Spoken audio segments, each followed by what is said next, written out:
History is filled with instances in which large groups of people have disappeared under mysterious circumstances. In most cases, some form of explanation for what happened has eventually been accepted, whether through logical investigation, myth, or simple conjecture. However, there are a precious few incidents where the facts remain so inexplicable that no convincing hypothesis has ever been universally agreed upon.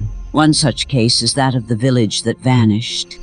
The sun had barely risen on a crisp, early November morning when Joe Lael, a seasoned hunter, packed the last of his gear into his canoe, ready to continue his journey. Though the previous evening had been bitterly cold, this November in Canada's Northwest Territories was relatively mild compared to others he had endured during his years of trapping in the wilderness. The harsh weather, however, was not what occupied his mind at that moment. It was the shortage of food.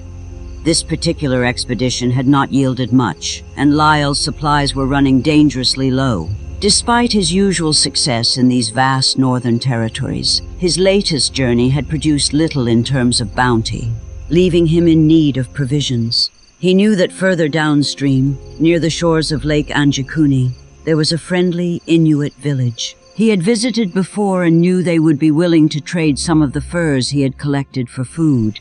After paddling for about an hour, Lyell saw a thin plume of dark gray smoke rising into the sky. It was a hopeful sign. There was a chance he had found the village. His spirits lifted as he adjusted his course and paddled toward the shore, eager to make contact with the village's inhabitants. As he approached the shore and pulled his canoe onto the frozen edge, he noticed something odd. The village was eerily quiet, and as Lyell ventured further into the settlement, he found that every single structure was completely empty. At first, he assumed that perhaps the villagers were out hunting, which was common at this time of year. But as he moved deeper into the village, he could see that something was terribly wrong. The fires in the homes were still burning and food had been prepared, left out ready to be cooked. But there were no people, no sign of life at all. Lyle's heart began to race as he wandered from hut to hut, calling out but receiving no answer. He couldn't make sense of it. Where had they all gone? His perplexity grew as he moved to the outskirts of the village, where he discovered the remains of the village's huskies. They appeared to have starved to death, their bodies withered from lack of food. But more troubling than this were the graves of the villagers' ancestors. The graves had been dug up, the bodies removed. The ground was frozen and the disturbed earth was as hard as rock. It was an unsettling sight, especially given that the Inuit held great respect for the dead, and to disturb a grave was a sacrilege. An overwhelming sense of unease gripped Lyle as he tried to piece together what had happened. There were no traces of a struggle, no sign of any kind of disturbance or violence. It was as though the entire village had simply abandoned their homes, leaving behind everything, tools, food, even their sleds and kayaks, without explanation.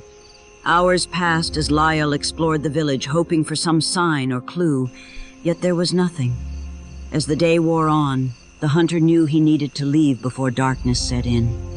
He collected what food he could carry, but the strange silence hung over him like a shadow as he made his way back to his canoe. Just as he was about to cast off and head downstream, he caught a glimpse over his shoulder, a strange bluish glow emanating from the direction of the village. It wasn't the usual pale light of the setting sun.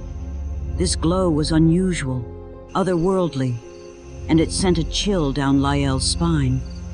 Desperately, he began paddling faster, determined to get away from the unsettling scene before nightfall. But the glow followed him for a while, lingering at the edge of his vision as he navigated back into the main channel.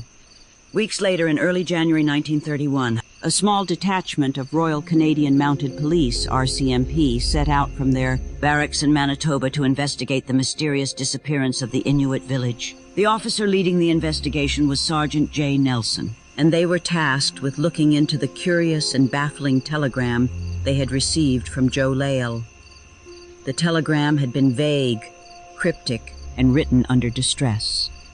Nelson and his team were not sure what to expect, but their orders were clear: get to the bottom of what had happened. Their journey was long and grueling, spanning 560 miles across the unforgiving Canadian landscape. Along the way, the team conducted inquiries with other hunters and tribal members, hoping to gather any information about what had happened at Lake Anjikuni. They soon encountered an Inuit trapper, an elderly man named Sash, who had been found unconscious and badly frostbitten in a snowdrift several weeks prior. When questioned by the Mounties, Sash spoke of a strange, malevolent spirit he called Torn Roth, a spirit said to be capable of controlling the weather and causing deadly snowstorms. Despite the strange story, the RCMP pressed on.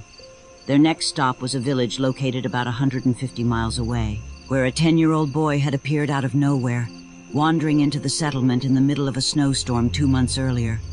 The boy had not spoken a word since arriving, and his origins were completely unknown. The villagers were mystified by his presence, and no one knew where he had come from. The investigation grew even stranger when the Mounties met a local trapper named Armin Luron. He spoke of seeing strange bluish lights in the sky, which had followed him and his 2 sons for months.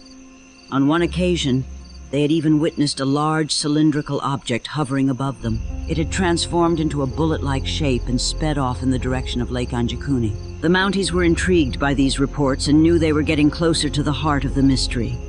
After a long and exhausting journey, the RCMP finally reached Lake Anjikuni.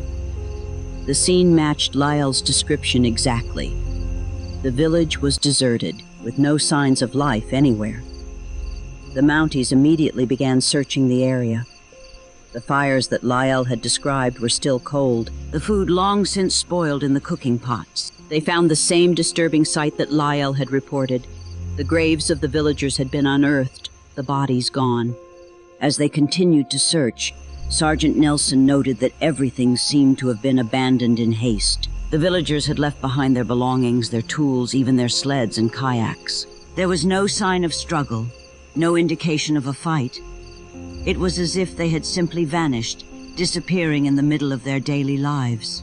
Nelson and his team spent hours combing the village, but they found no answers. When the investigation was concluded and they returned to Manitoba, Nelson filed his report. He confirmed that there were no signs of criminal activity and no indication that the villagers had been murdered or attacked. But he could not explain why they had disappeared, nor could he find any logical reason for their mass exodus. The case of the missing Inuit village remained unsolved, and as time passed, rumors began to swirl. Some suggested that the village had been abandoned due to a looming threat of disease or violence. Others speculated that the villagers had left to escape some unseen danger, perhaps a natural disaster, or something even more sinister. However, many of the accounts surrounding the incident were inconsistent, and in the years following, embellishments began to surface. The number of disturbed graves fluctuated in various retellings, and the descriptions of the village's structures seemed to change with each new version of the story. Some claimed the huts had been temporary, makeshift shelters, rather than permanent homes. This led to speculation that Lyell had stumbled upon a seasonal camp rather than a permanent village. But even this idea raised more questions than it answered. There were also those who believed that the strange bluish lights described by Armin Luron were more than just a natural phenomenon. Some suggested that the lights were evidence of extraterrestrial activity, that the villagers had been abducted by aliens. Others pointed to the stories told by the Inuit trapper Sash about Torn Roth, the vengeful spirit that controlled nature. Could it be that the village had been cursed, the inhabitants taken by a malevolent force? Could the answer lie in the idea of otherworldly forces, such as rifts between dimensions, through which entire villages and aircraft have vanished without a trace? Some theorists suggested that the village's disappearance was part of a greater mystery, a phenomenon that could not be easily explained by conventional means. To this day, the mystery of the vanished Inuit village remains one of Canada's most perplexing and unresolved disappearances. No definitive answer has ever been found, and the story continues to intrigue and baffle those who attempt to uncover the truth behind the disappearance. Was it an alien abduction, a spirit's curse, or something even more inexplicable? Whatever the truth may be, the case of the missing village at Lake Anjikuni stands as a testament to the mysteries that history has yet to explain. Okay, so subscribe.